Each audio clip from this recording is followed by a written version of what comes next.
May 27, 1942. 10:32 a.m., a sharp hairpin bend in Prague's Holešovice district, where Kirchmajerova Street met V. Holešovička Street. Two men stood at opposite sides of the intersection, their hands trembling, not from fear, but from the weight of what they were about to do. Jozef Gabčík, a 29-year-old Slovak warrant officer with hollow cheeks and eyes that had seen too much, felt the cold metal of his Sten marked submachine gun beneath his worn coat. Across from him, 30-years-old Jan Kubiš, a Czech staff sergeant, with a quiet intensity that unnerved even his allies, gripped a modified British No. 73 anti-tank grenade in his sweating palm. The device had been specially adapted by SOE weapons expert Cecil van der Peer Clark, converted into a throwing weapon that could penetrate armored vehicles. They had trained for this moment for 7 months, first at the SOE Commando Training Centre in Arisaig, Scotland, where the wind cut like razors and instructors pushed them past human limits. Then at Brickendonbury Manor near London for specialised weapons training, learning to kill with precision and efficiency that would have horrified their former selves. They had parachuted into Nazi-occupied Czechoslovakia on the freezing night of December 28, 1941, narrowly surviving when navigation errors scattered their Halifax bombers drop and landed them near Nevisdy, miles from their intended zone near Pilsen. They had lived in safe houses across Prague for 5 months, moving every few days, sleeping with pistols under their pillows, knowing that discovery meant not just their deaths, but the systematic murder of every family who sheltered them, every resistance member who brought them food, every child who looked the other way. Down the street, a third man, Jozef Valčík, stood with a small mirror angled to catch the morning sun. His role was deceptively simple: signal when the target approached, using reflected sunlight, no radios, no elaborate codes, just light and timing. The target was not a military installation bristling with anti-aircraft guns. It was not a munitions factory churning out weapons for the Wehrmacht. It was a man, but not just any man. Reinhard Tristan Eugen Heydrich, SS Obergruppenführer, acting Reich protector of Bohemia and Moravia, the architect of the final solution, whose signature appeared on documents ordering the systematic extermination of European Jewry. The man Hitler himself called the man with the iron heart, who had overseen the execution of thousands since his appointment 8 months earlier. The butcher who attended classical music concerts in the evening and signed death warrants in the morning without a flicker of conscience. The only high-ranking Nazi leader who would ever be successfully assassinated during the entirety of World War II. The mathematics were brutal, and everyone involved understood them with crystalline clarity. Success meant Heydrich would die, but so would they. So would hundreds, perhaps thousands of Czech civilians. The Nazis would unleash reprisals so savage that entire villages would be erased from the map, their inhabitants murdered, their buildings burned, their very existence scrubbed from geography. The Czechoslovak government, in exile in London, led by President Edvard Beneš, understood this calculus when they approved the mission. Intelligence Chief František Moravec understood it when he selected Gabčík and Kubiš from 2,000 exiled soldiers. The two men standing on that Prague street corner understood it most of all. They volunteered anyway, because some acts of defiance transcend survival. Some moments in history demand that ordinary men do extraordinary things, knowing full well they will not live to see the world they are fighting to create. Knowing their names might be forgotten, but their actions would echo through time At 10:32 a.m., Gabčík's mirror flashed 3 times in rapid succession. The signal, a black Mercedes-Benz 320 convertible, rounded the corner, forced to slow for the sharp turn. Its top was down despite explicit security protocols.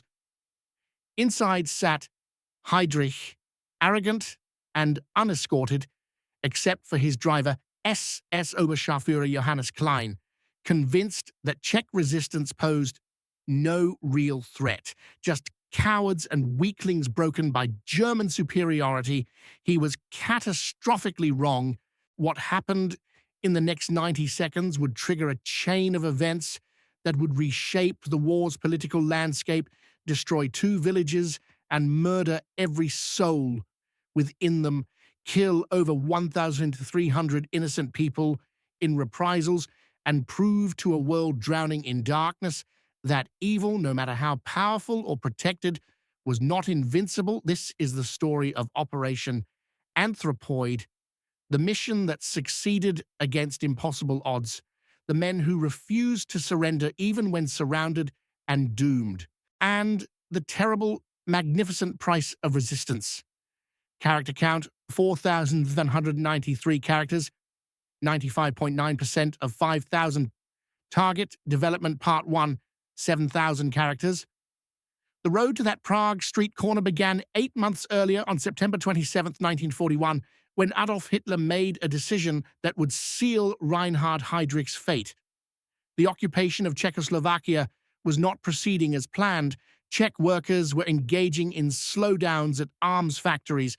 Resistance networks were forming.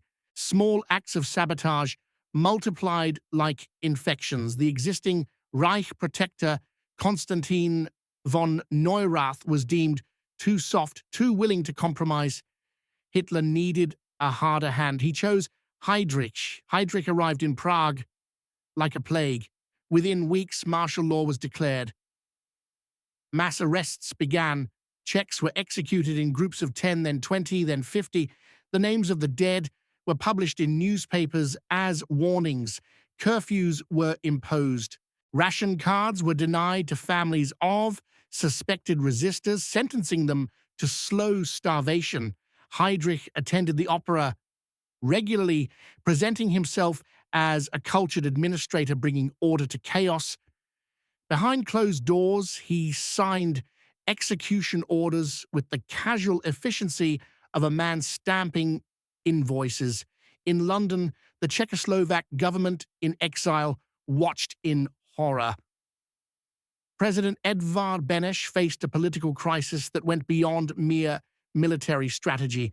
The Western allies were beginning to question whether Czechoslovakia deserved to exist as an independent nation after the war. The Munich Agreement of 1938 had handed the country to Hitler without a fight. Some British politicians whispered that Czechs were collaborators, not resistors. Beneš needed to prove otherwise. He needed an act so bold, so undeniable that the world would be forced to recognize Czech resistance as legitimate and courageous.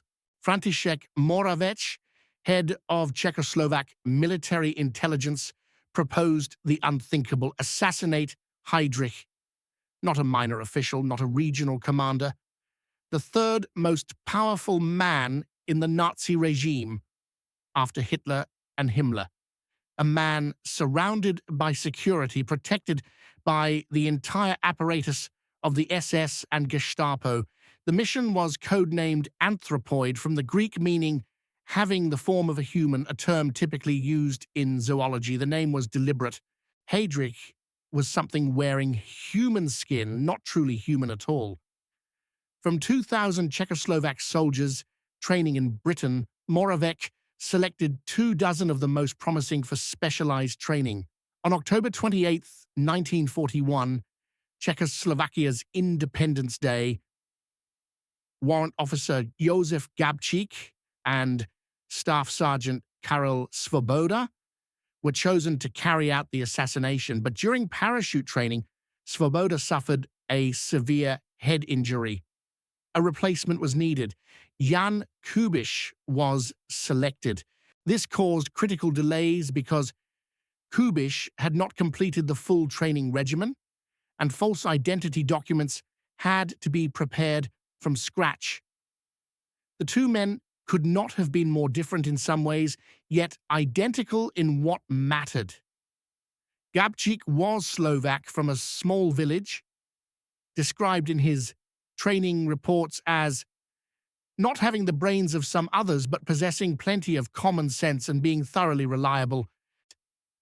Kubiš was Czech, quieter, more introspective, but equally determined. Both had fled Czechoslovakia after the 1939 invasion.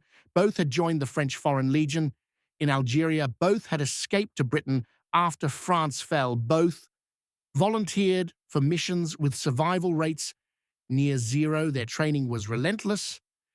At Arasaig in Scotland, they learned demolitions, close quarters combat, silent killing techniques, and survival skills.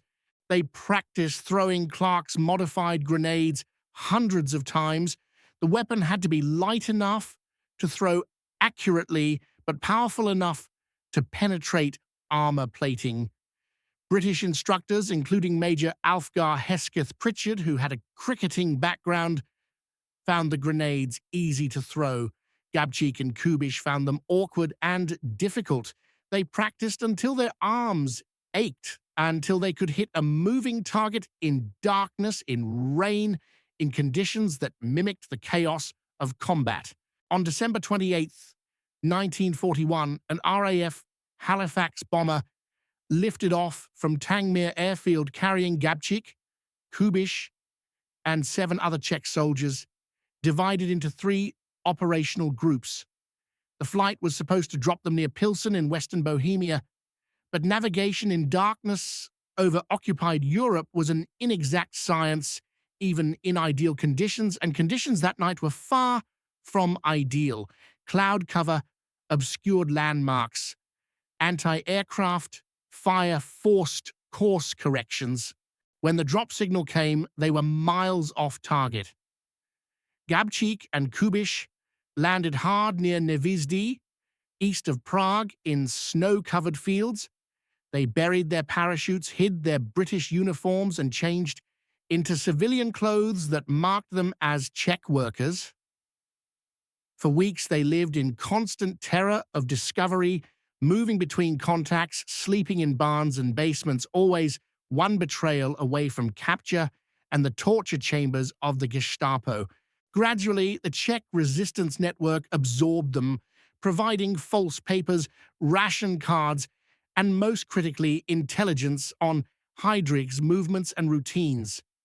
By spring 1942, a pattern had emerged. Heydrich commuted daily from his residence at Panenské Břežany Castle to Prague Castle, where he maintained his offices. The route was predictable.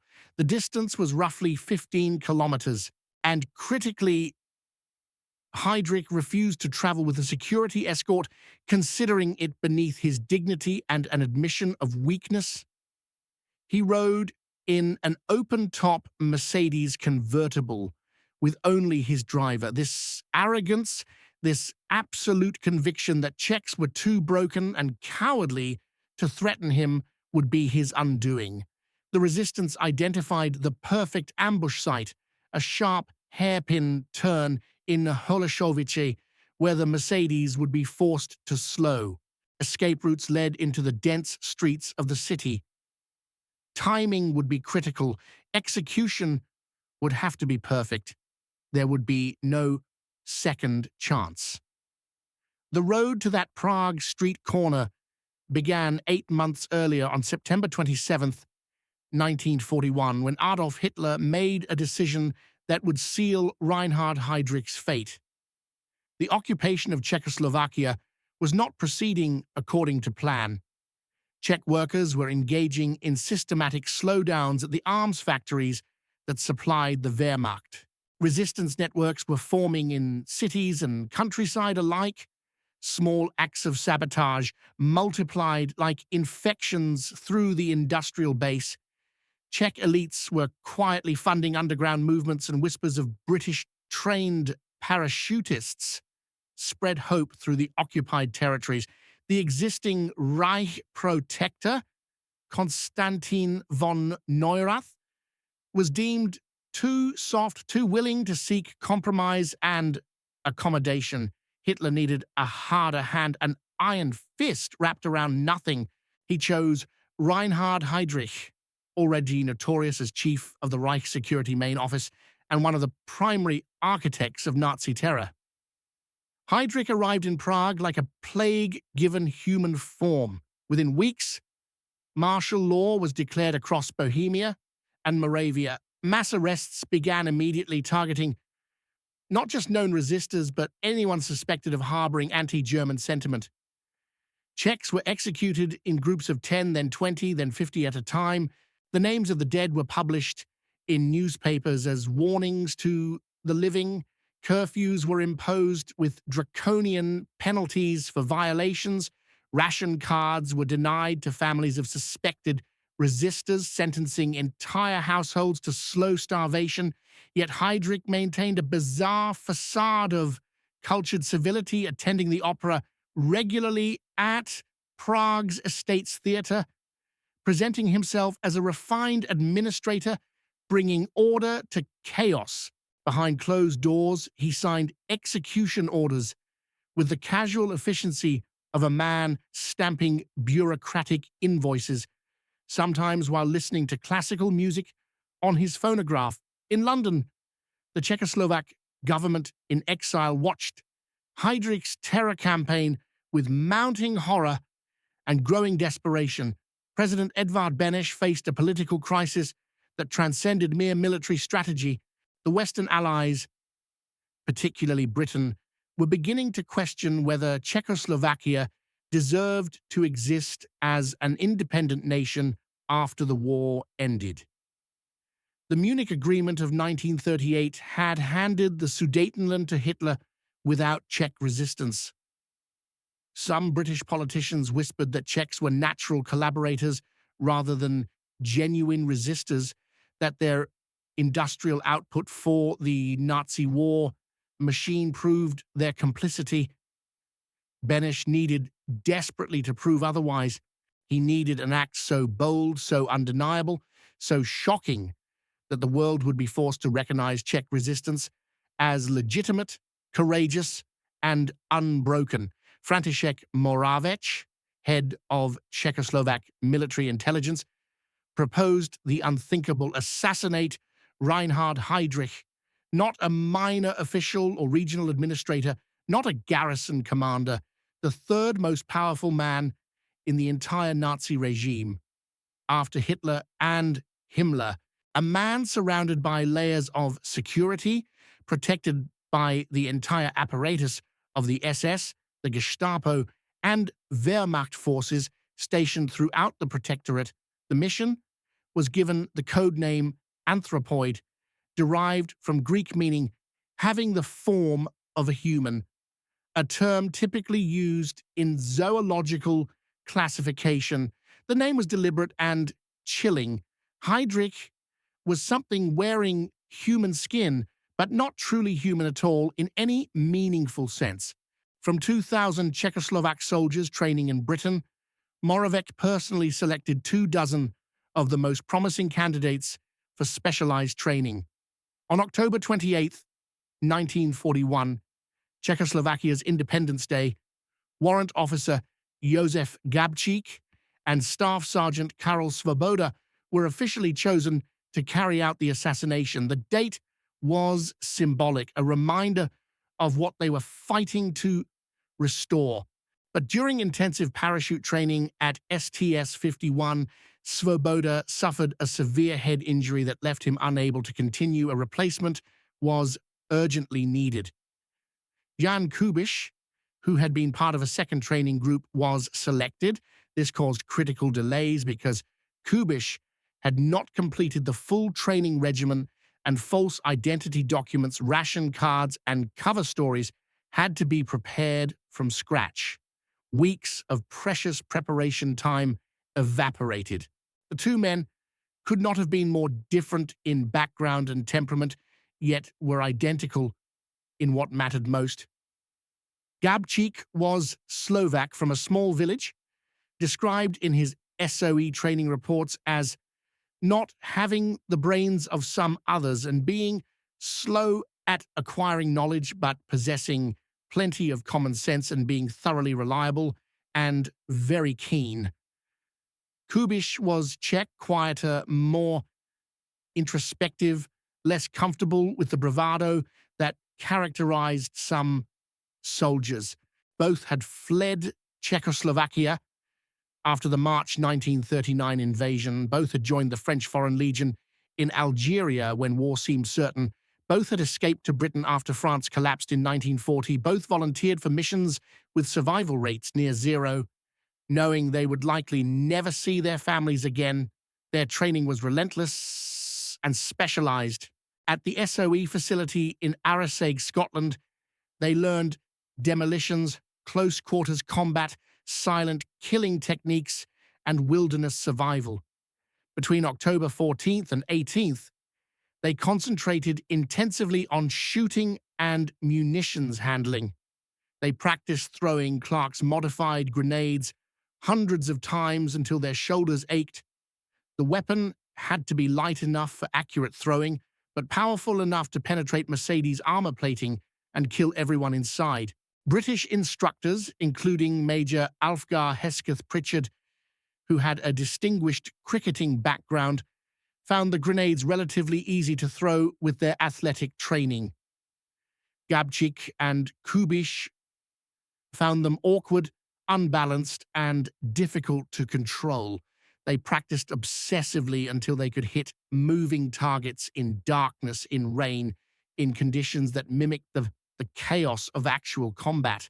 On December 28, 1941, an RAF Halifax bomber lifted off from Tangmere Airfield in southern England, carrying Gabčík, Charles Kubiš, and 7 other Czech soldiers, divided into 3 operational groups with different missions. The flight was supposed to drop them near Pilsen in western Bohemia, where resistance networks were strongest, but navigation in darkness over occupied Europe was an inexact science even in ideal conditions, and conditions that night were far from ideal.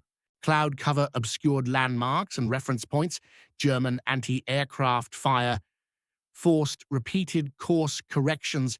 When the drop signal finally came, they were miles off target, landing near Nevízdy, east of Prague instead. Gabčík and Kubiš landed hard in snow-covered fields, the impact driving breath from their lungs. They quickly buried their parachutes and silk harnesses, changed from British uniforms into civilian clothes that marked them as Czech workers, and melted into the winter landscape. The real mission had begun. For 5 months, Gabčík and Kubiš became ghosts in their own homeland. The Prague they returned to was unrecognizable from the city they had fled 3 years earlier. German was the language of power, spoken in government offices and military installations. Czech street names had been replaced with German ones. Swastika flags hung from every official building. Wehrmacht soldiers patrolled in groups, their boots echoing off cobblestones. The Gestapo had established a network of informants so pervasive that neighbors informed on neighbors, family members on family, children on parents. Trust was a luxury no one could afford. The Czech resistance network that sheltered them was a miracle of courage and organization. Ordinary families risked everything to hide the parachutists, moving them every few days to prevent patterns that might draw Gestapo attention. The Moravec family became central to their survival, providing not just shelter, but emotional support in a world that had gone mad. Women played crucial roles, carrying messages, transporting weapons, providing alibis. They faced the same death sentences as the men, but bore additional risks of sexual violence if captured. Every meal shared, every night of shelter, every whispered conversation was an act of extraordinary bravery. Intelligence gathering began immediately. Where did Heydrich live? What route did he take to work? What time did he leave? Did he have security escorts? The answers came slowly, pieced together from observations by resistance members who worked in Prague Castle, who lived along his route, who had that access to German administrative schedules. A picture emerged of a man whose arrogance had become his vulnerability. Heydrich refused escort vehicles, considering them an admission of fear. He kept to a predictable schedule. He rode in an open convertible because he enjoyed the sensation of wind in his face and wanted Czechs to see him unafraid. Multiple assassination plans were developed and discarded. Shooting him at the opera was considered but rejected because Czech civilians would be caught in crossfire. Bombing his residence was impossible because his wife and children lived there, and killing them would make martyrs of the family. Ambushing him at Prague Castle was suicide because of concentrated military presence. The hairpin turn in Holešovice emerged as the optimal location. The sharp bend would force the Mercedes to slow to almost walking speed. Buildings provided cover for approach and escape. Side streets offered multiple retreat routes into the dense urban landscape. But doubt began to creep in, not about the mission itself, but about its broader implications. Other resistance members argued passionately that assassinating Heydrich would bring catastrophic reprisals. The Nazis had already demonstrated their willingness to execute random Czechs for minor acts of resistance. What would they do in response to the killing of the Reich protector? Some resistance leaders pleaded with Gabčík and Kubiš to abandon the mission. The government in exile in London sent contradictory signals, first approving, then suggesting delay, then approving again as political pressures shifted. Gabčík and Kubiš wrestled with these questions during long nights in safe house basements. They knew what success would cost. They had no illusions about survival, neither their own nor that of many who had helped them. But they had volunteered for this mission, understanding its mathematics. Some evils were so profound that confronting them required sacrifice beyond calculation. Heydrich was personally responsible for tens of thousands of deaths already, with millions more planned.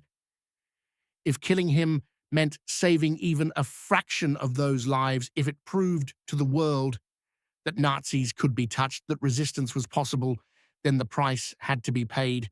Rehearsals began in early May. They walked the assassination site repeatedly, timing their movements, identifying optimal positions, planning escape routes. Kubiš practiced throwing weighted objects to simulate the grenade, adjusting for distance and the speed of a moving vehicle. Gabčík field-stripped and reassembled his Sten gun hundreds of times until he could do it blindfolded, memorizing every component, every possible failure point. They obtained a bicycle for Kubiš's escape, cached weapons at multiple locations, memorized safe houses across the city. On May 23rd, they set the date, May 27th, 4 days away. There were rumors that Heydrich might be transferred to France, or that security protocols might change. The window was closing. Jozef Valčík would serve as lookout, using a mirror to signal the approaching Mercedes. Gabčík would step into the street and fire the Sten at point-blank range, emptying the magazine into Heydrich and his driver. If anything went wrong, Kubiš would throw the grenade as backup. It was simple, brutal, and had almost no chance of both men surviving. They accepted those odds. The night of May 26th, Kubiš wrote letters to his family and to an English couple who had befriended him during training. He told them he was going on a mission and hoped to return alive, knowing it was a lie, but unable to burden them with the truth. Gabčík cleaned his weapon one final time, checking the magazine spring tension, the bolt movement, the trigger mechanism. They slept fitfully, if at all. When dawn broke on May 27th, they dressed in their civilian clothes, concealed their weapons, and left the safe house knowing they would not return. By 10 a.m., they were in position at the hairpin turn. Gabčík stood at his observation post with the mirror.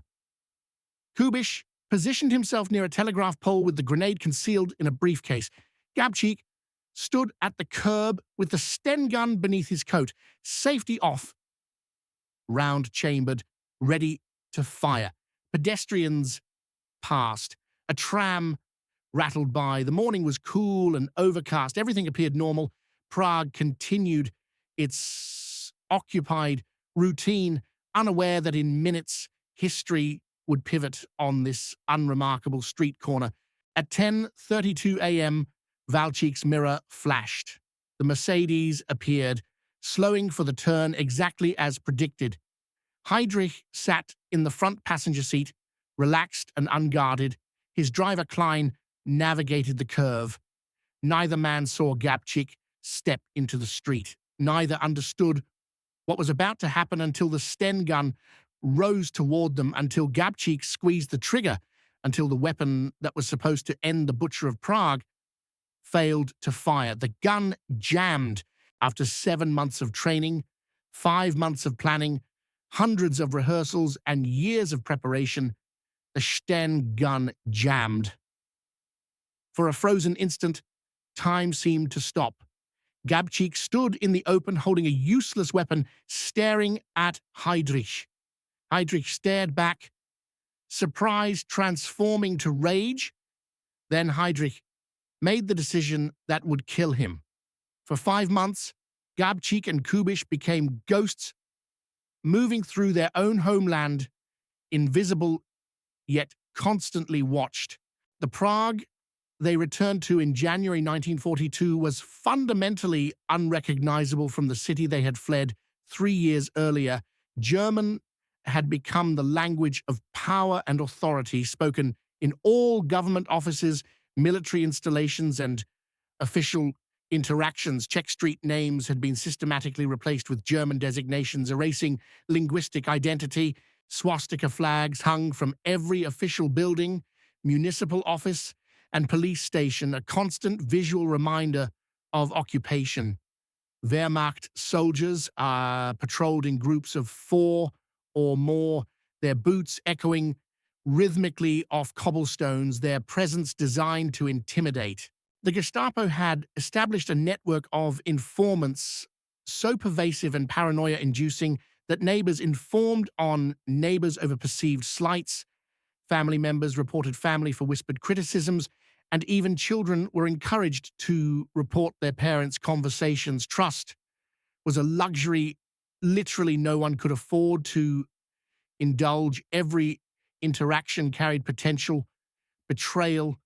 The Czech resistance network that sheltered them was a genuine miracle of courage, organization, and sacrifice. Ordinary families with children, elderly parents, and everything to lose risked immediate execution to hide the parachutists. They moved Gabčík and Kubiš every few days, sometimes every night, to prevent patterns or routines that might draw Gestapo attention or neighbor suspicions. The Moravec family became absolutely central to their survival, providing not just physical shelter but emotional support in a world that had descended into nightmare.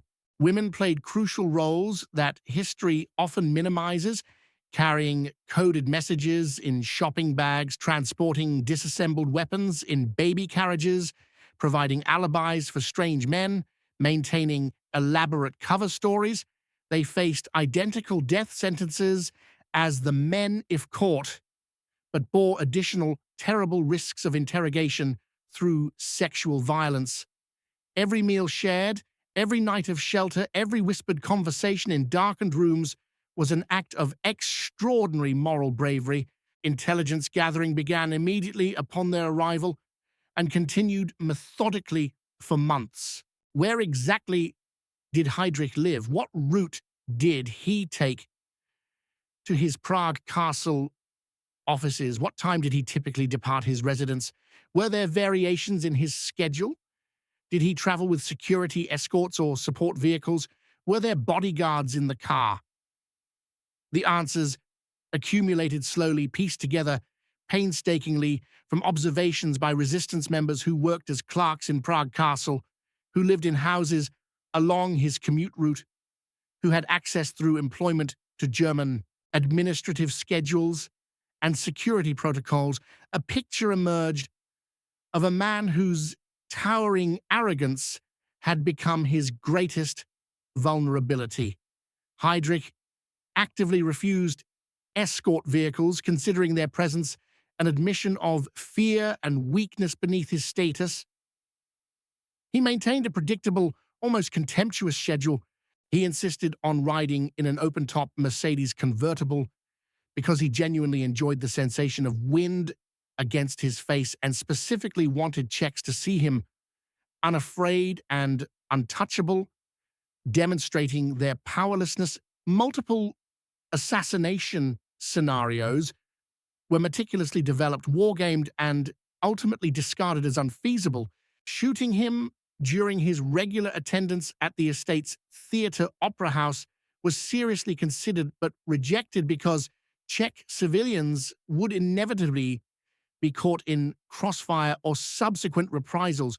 Bombing his residence at Panenské Břežany was deemed impossible because his wife Lena and their 4 young children lived there, and killing them would create martyrs and justify even more savage retaliation. Ambushing him inside or near Prague Castle was recognized as suicide because of concentrated SS and Wehrmacht military presence with rapid response capability. As the hairpin turn intersection in Holešovice gradually emerged as the optimal and perhaps only viable location, the sharp 90-degree bend would force the Mercedes to decelerate to almost walking speed for safe navigation. Surrounding buildings provided cover for initial approach and concealment. Multiple side streets offered diverse retreat routes into the dense urban landscape where pursuers would lose advantage. But profound doubt began to creep into planning sessions, not about the mission's feasibility, but about its broader strategic and moral implications. Other resistance members, including senior Czech leaders, argued with increasing passion that assassinating Heydrich would trigger catastrophic reprisals against civilian populations. The Nazis had already demonstrated repeatedly their willingness and eagerness to execute dozens of random Czech civilians for relatively minor acts of resistance or sabotage. What would they unleash in response to the killing of the Reich protector himself? Some resistance leaders pleaded desperately with Gabčík and Kubiš to abandon the mission entirely or delay indefinitely.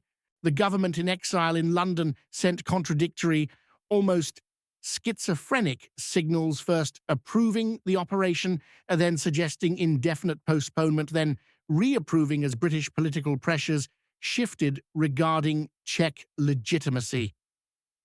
Gabčík and Kubiš wrestled painfully with these profound questions during long, sleepless nights in damp safehouse basements. They knew with absolute clarity what success would cost in Czech blood. They harbored no illusions whatsoever about personal survival, neither their own nor that of many families who had risked everything to shelter them. But they had volunteered for this mission, specifically understanding its brutal mathematics and moral calculus. Some evils were so profound, so industrial in their mechanized destruction of human life, that confronting them required sacrifice beyond rational calculation. Heydrich was personally, documentably responsible for tens of thousands of deaths already, with organizational plans for millions more in the final solution infrastructure he was constructing. If killing him meant saving even a small fraction of those condemned lives, if it proved irrefutably to the watching world that Nazis could be touched, that resistance was genuinely possible, even in occupied territories, then the terrible price had to be paid. History demanded it. Detailed rehearsals began. In early May 1942, they walked the assassination site repeatedly at different times of day, timing precise movements, identifying optimal firing positions, meticulously planning escape routes with alternatives. Kubiš practiced throwing weighted objects approximating the grenade's mass, adjusting instinctively for distance and trajectory against a moving vehicle. Gabčík field-stripped and meticulously reassembled his Sten gun hundreds of times in darkness until he could do it blindfolded, memorizing every single component, every possible failure point, every jamming scenario. They obtained a bicycle for Kubiš's planned escape, cached weapons and ammunition at multiple locations across Prague, memorized addresses of safe houses, and rehearsed contingency plans. On May 23rd, they set the final date, May 27th, 1942, 4 days away.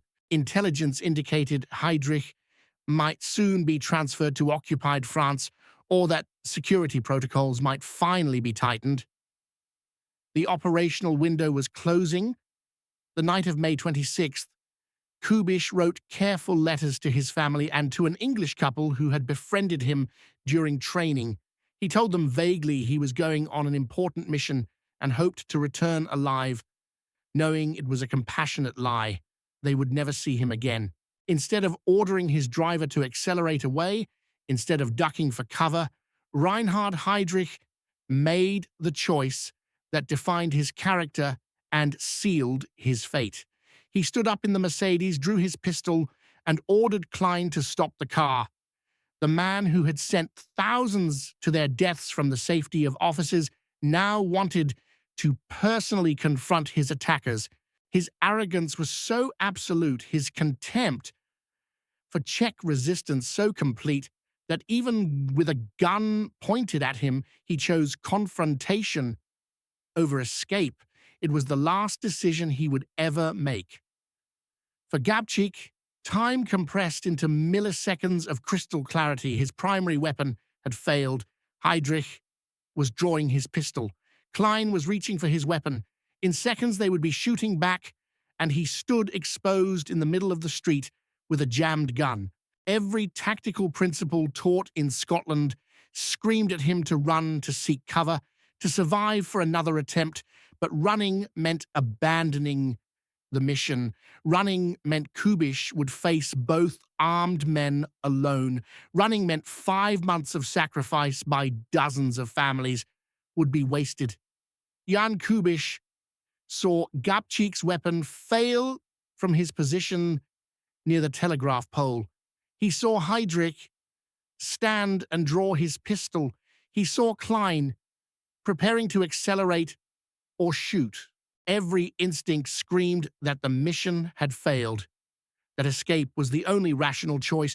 In that frozen instant, Kubiš made a decision that would echo through history.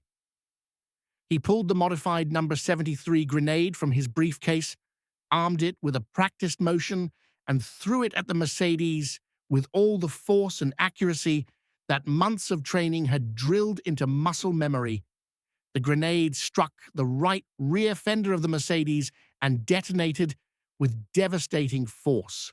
The explosion was not the controlled, directional blast of a modern-shaped charge, but a chaotic eruption of shrapnel, metal fragments, and debris.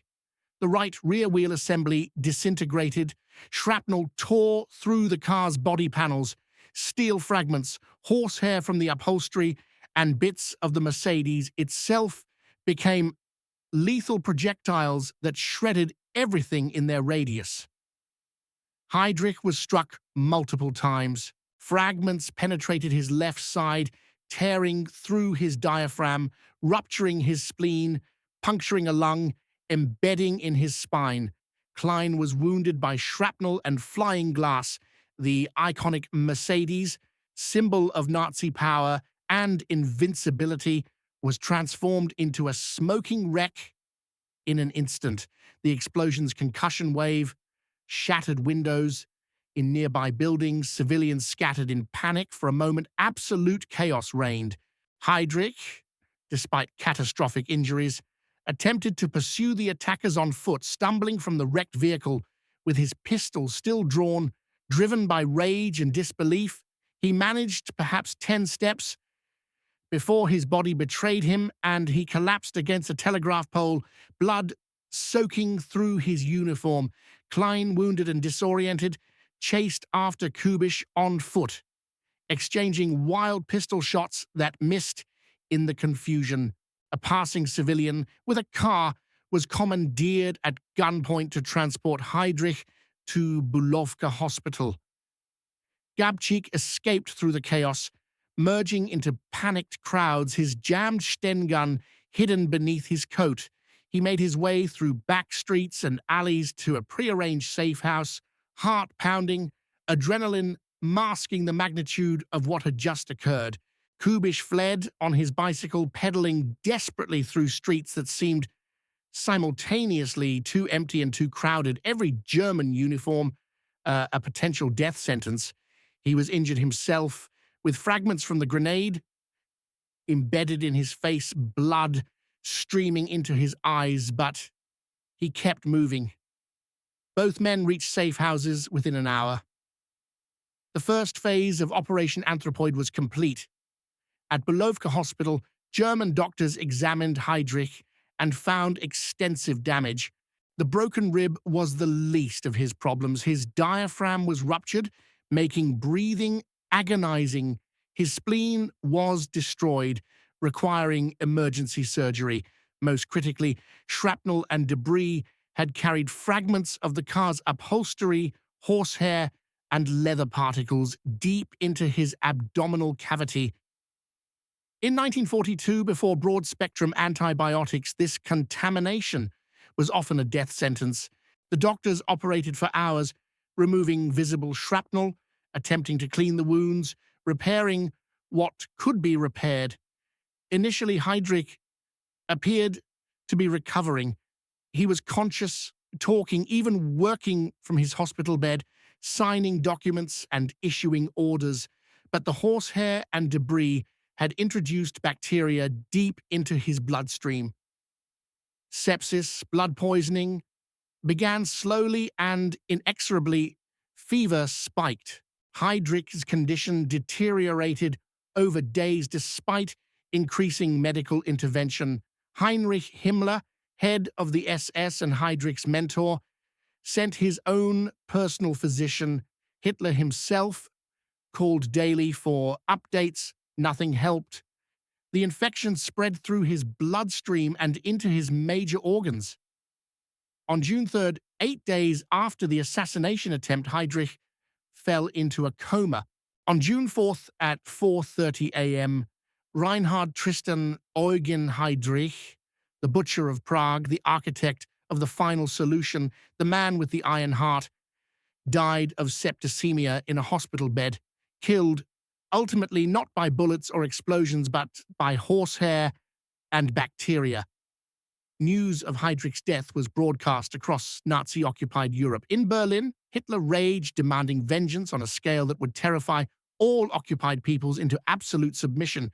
Himmler ordered immediate and massive reprisals. SS Gruppenführer Karl Hermann Frank, state secretary for the Protectorate, was given authority to implement punishments that would make examples of Czechs for generations. As a state of emergency was declared across Bohemia and Moravia, curfews were imposed, mass arrests began immediately. Anyone, even peripherally connected to resistance activities, was rounded up and executed. The Gestapo intensified torture of captured resistance members desperate for information about the assassins. In the first days after Heydrich's death, 157 people were executed as part of the immediate reprisals, but this was only the beginning. The Nazis had decided that simple executions were insufficient. They needed a demonstration of power so overwhelming, so absolute, that no occupied people would ever again consider resistance. They needed villages erased. They needed examples that would be remembered for centuries. They needed terror incarnate. On June 9th, the decision was made to implement Hitler's directive: find a village, execute all the men, transport all the women to concentration camps, take children suitable for Germanization, for adoption by SS families, kill the rest of the children, burn every structure, and erase the village from geography. The village selected was Lidice. The reason was a love letter and a tragic coincidence. The massacre that followed would shock the world and validate every fear about the costs of resistance. While the Nazis hunted for villages to destroy, Gabčík, Kubiš, and 5 other parachutists who had been part of different missions hid in the crypt of Saints Cyril and Methodius Orthodox Cathedral in central Prague. The Czech resistance had arranged this sanctuary, believing the religious site might offer some protection. For 2 weeks, they lived in the cold, damp crypt beneath the church, sleeping on stone floors, rationing dwindling food supplies, knowing the Gestapo net was tightening. Every day brought news of more arrests, more executions, more torture. The pressure was unbearable, and then one of their own broke.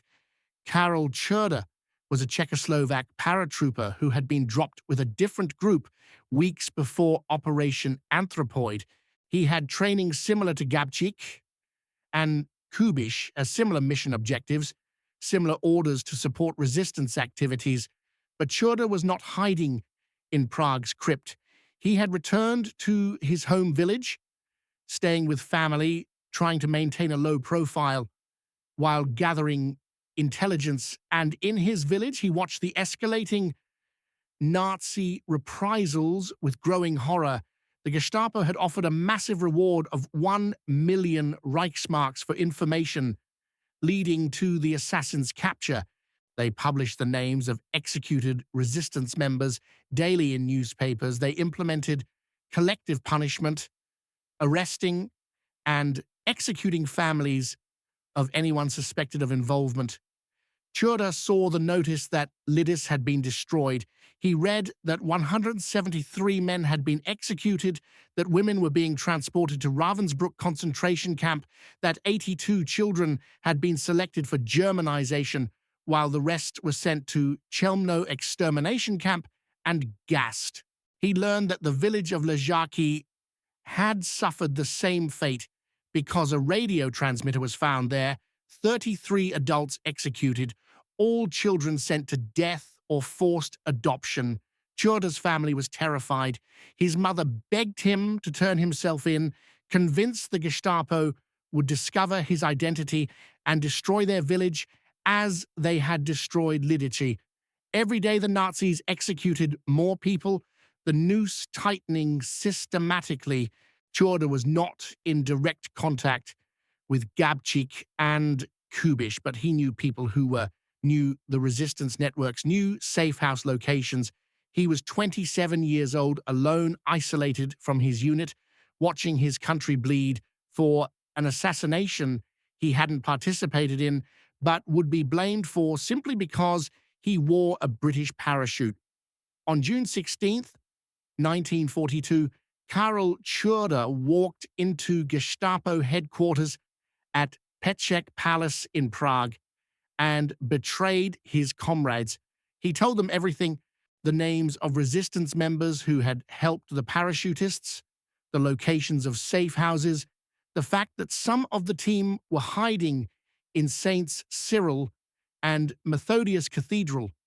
In exchange, he received the 1 million Reichsmark reward and assurances his family would be spared.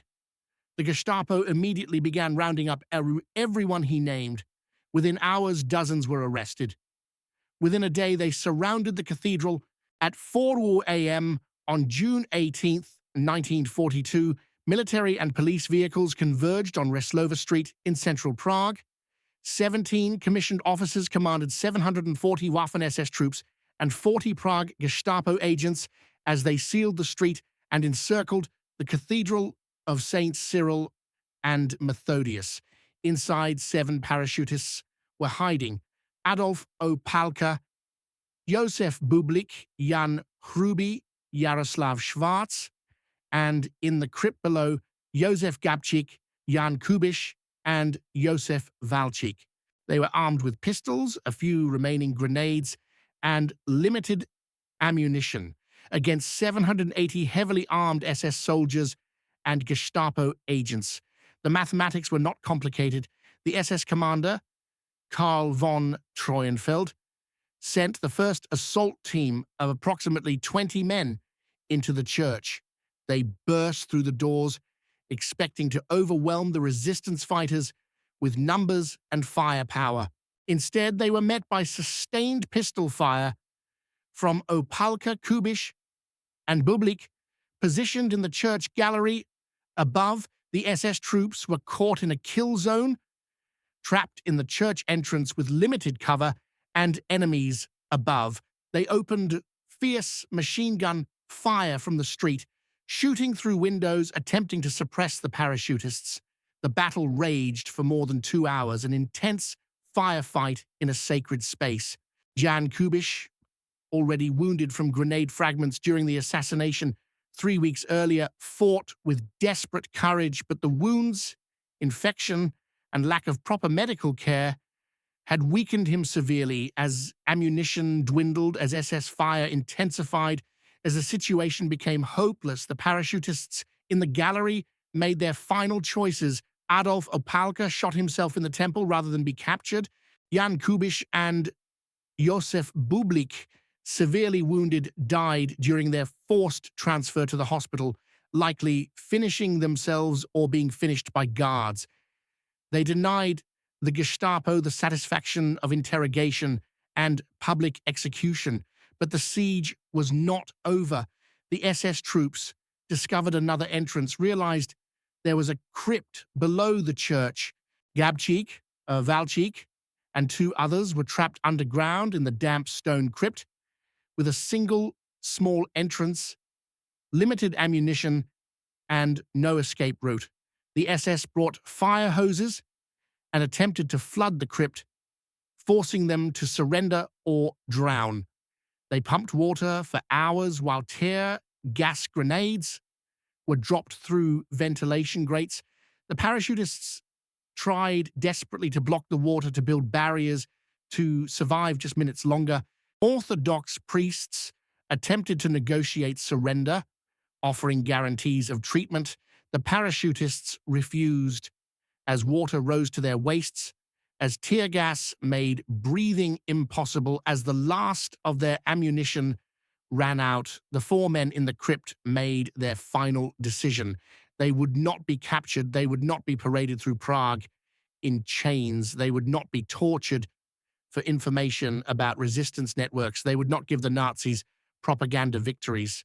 Jozef Gabčík, who had stood in that Prague street with a jammed weapon and thrown the mission on his partner, who had lived 5 months in hiding, knowing each day might be his last, who had put a bullet into Heydrich's reign of terror, put his last bullet through his own head.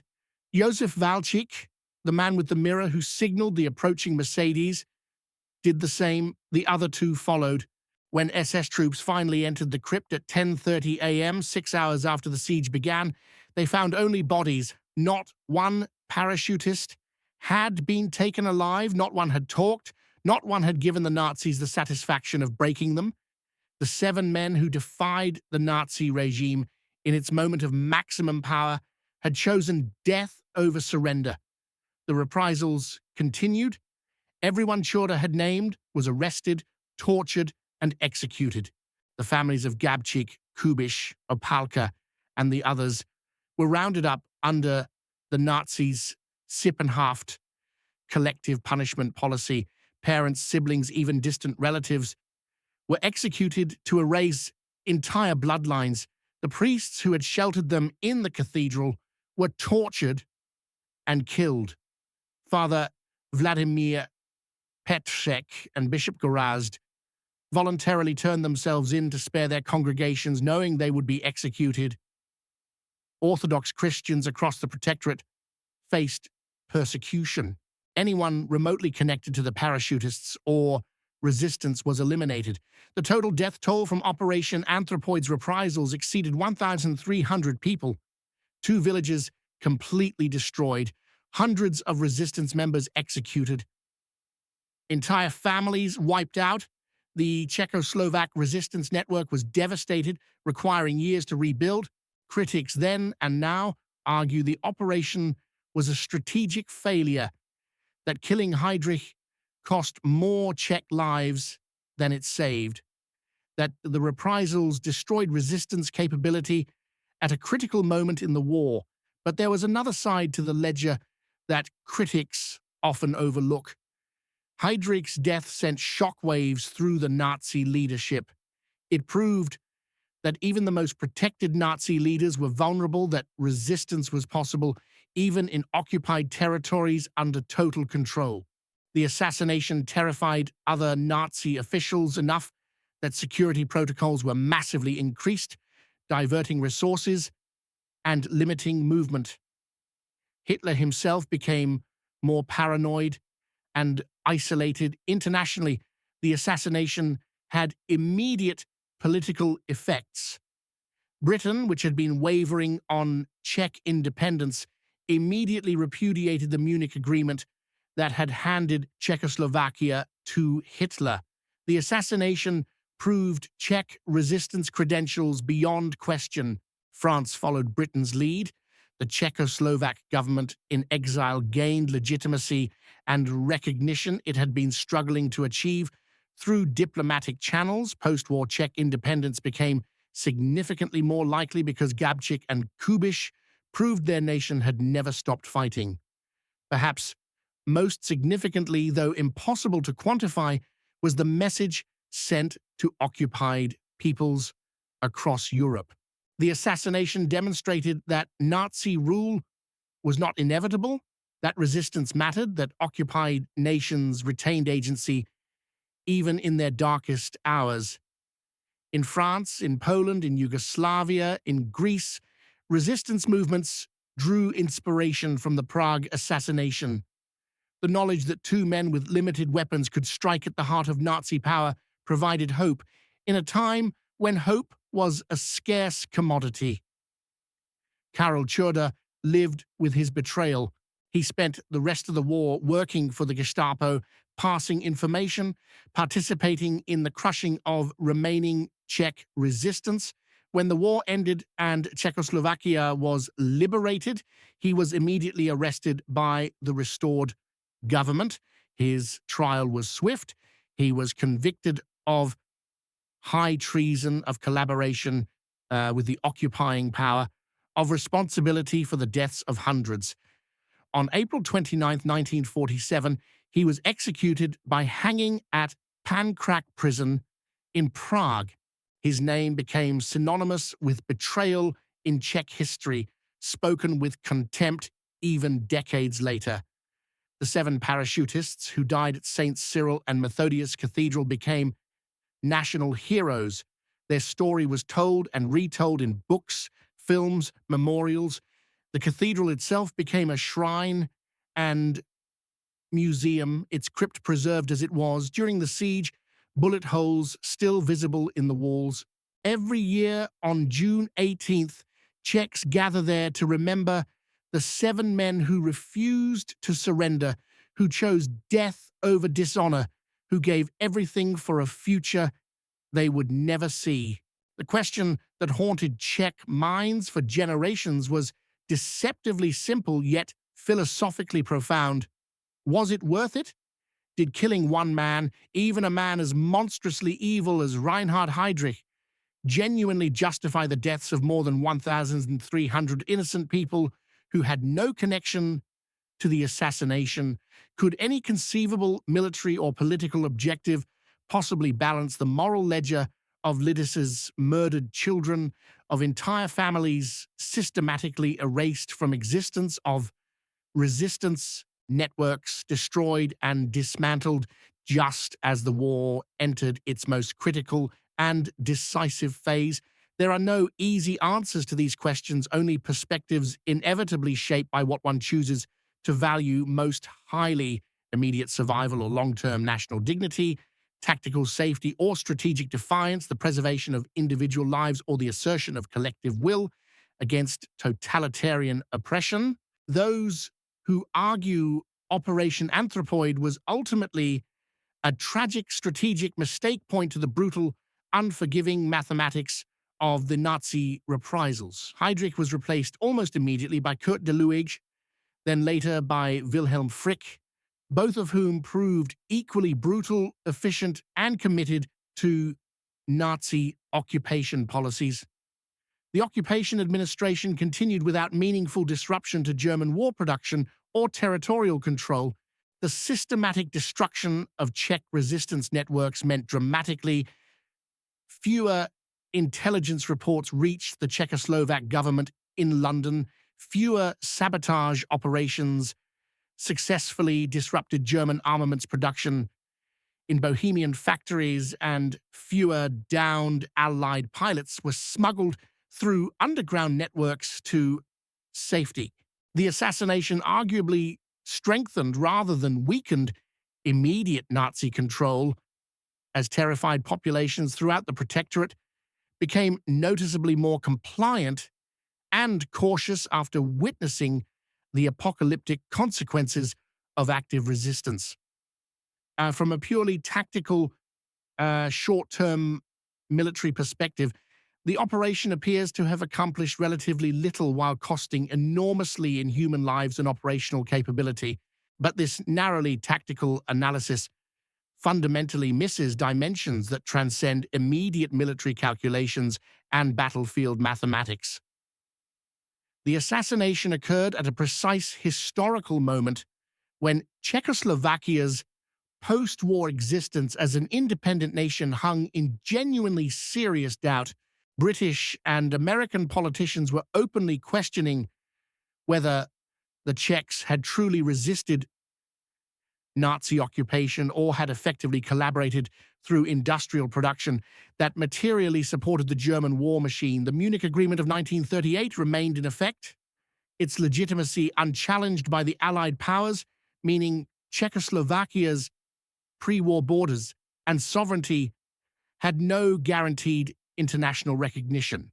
President Beneš desperately needed a dramatic, undeniable demonstration of Czech resistance credentials. Operation Anthropoid provided exactly that demonstration in blood and sacrifice. Within days of Heydrich's death, Britain formally repudiated the Munich Agreement, declaring it invalid. From inception, France quickly followed Britain's diplomatic lead. The Soviet Union, already allied with the Czechoslovak government in exile, strengthened its commitments. The assassination accomplished through dramatic action what years of diplomatic negotiation had failed to achieve. Post-war Czechoslovak independence, which had been uncertain and conditional, became significantly more assured because Gabčík and Kubiš proved beyond international doubt that their nation had never truly stopped fighting, had never truly surrendered, had maintained active resistance even under the most brutal occupation conditions in Nazi-controlled Europe. The psychological and symbolic impact extended far beyond Czechoslovak borders.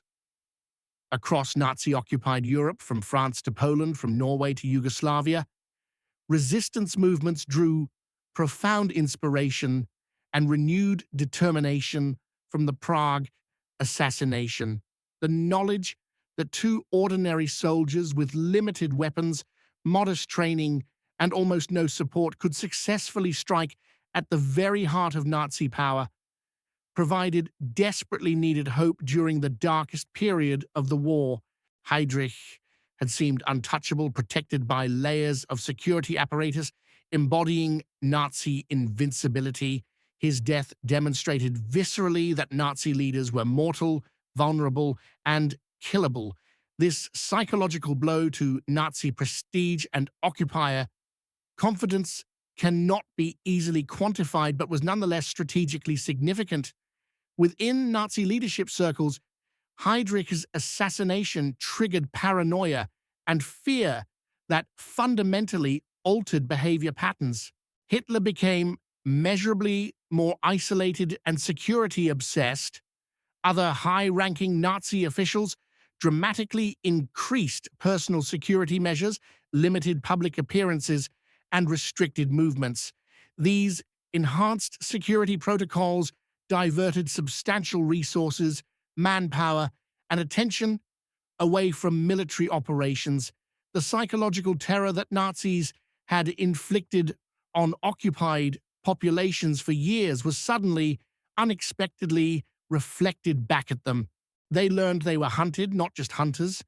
There is also the moral dimension that pure strategic analysis struggles to capture adequately. Heydrich was not merely another Nazi administrator. He was the primary architect of the final solution, the industrialized genocide that murdered 6 million Jews and millions of others.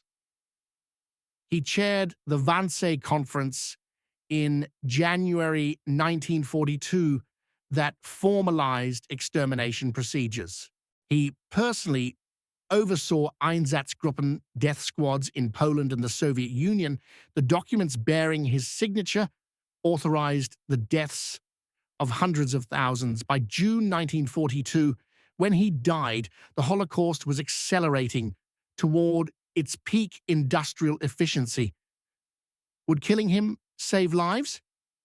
Perhaps not directly, but allowing such evil to operate unopposed, to live comfortably while orchestrating genocide on an unprecedented scale, carried its own profound moral costs. Gabčík and Kubiš understood they were not making a tactical calculation when they volunteered for Operation Anthropoid. They were making a moral statement. They were asserting that some evils are so profound that confronting them becomes a duty that transcends personal survival, tactical advantage, or even the immediate safety of one's community. They were declaring that human dignity requires resistance even when resistance appears futile, that occupation does not equal surrender, that collaborations is a choice, not an inevitability.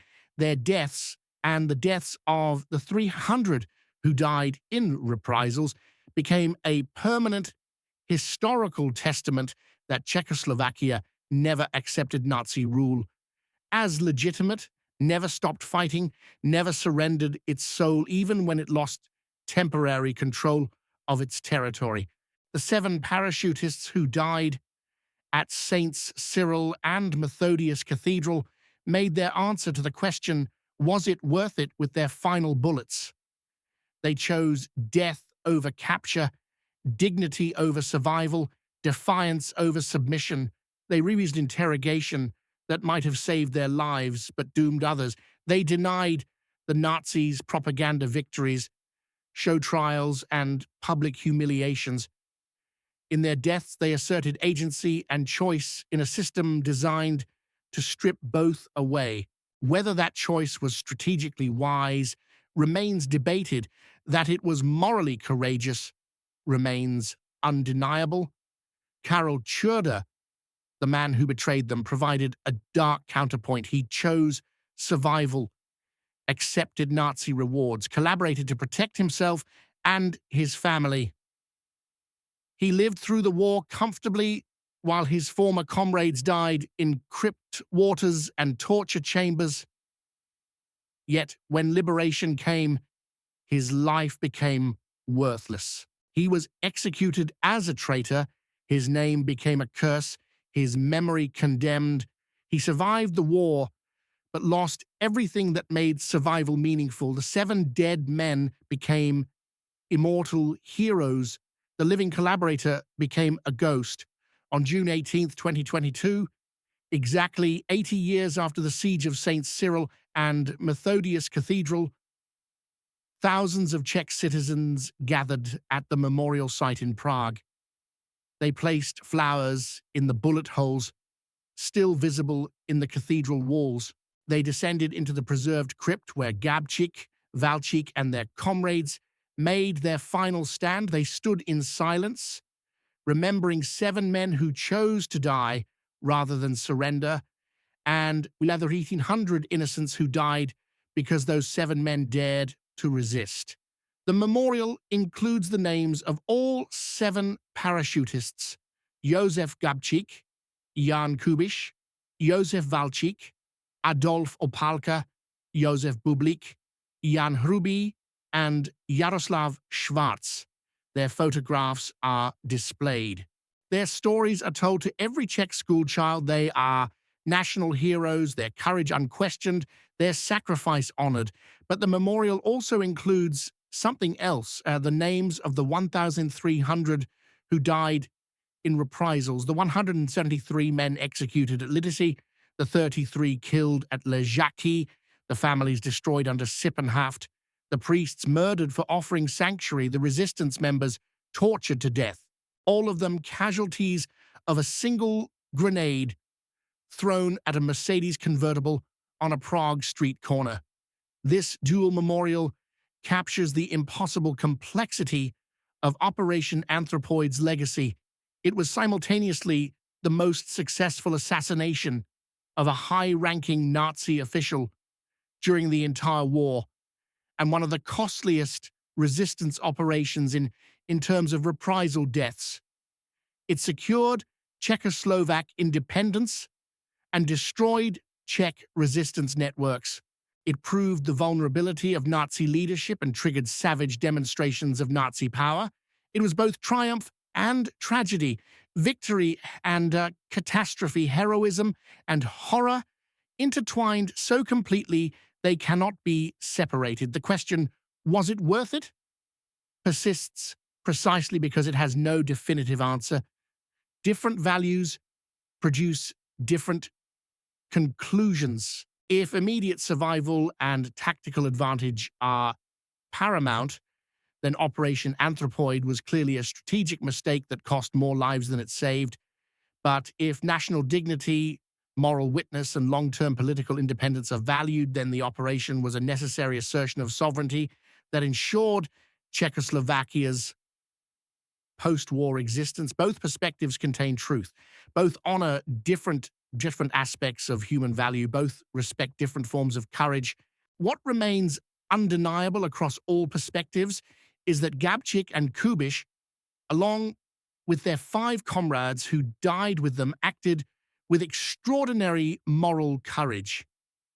They volunteered, knowing survival was impossible. They executed their mission despite equipment failure and overwhelming odds. They refused surrender even when surrounded and doomed.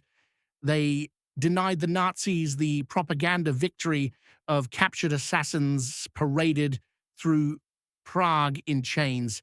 They chose how their story would end, asserting human agency in a system designed to eliminate it entirely. Reinhard Heydrich, the man with the iron heart, died from fragments of his own Mercedes mixed with horsehair and bacteria. The architect of industrialized genocide was killed by contamination and infection, by chaos introduced into his ordered system, by resistance he dismissed as impossible. He was given a massive state funeral in Berlin, with Hitler himself delivering the eulogy. His death was declared a martyrdom. Streets were named after him, but within years, those streets were renamed. His memorials were destroyed. His name became synonymous with evil. The 7 men who killed him are remembered as heroes. History rendered its verdict.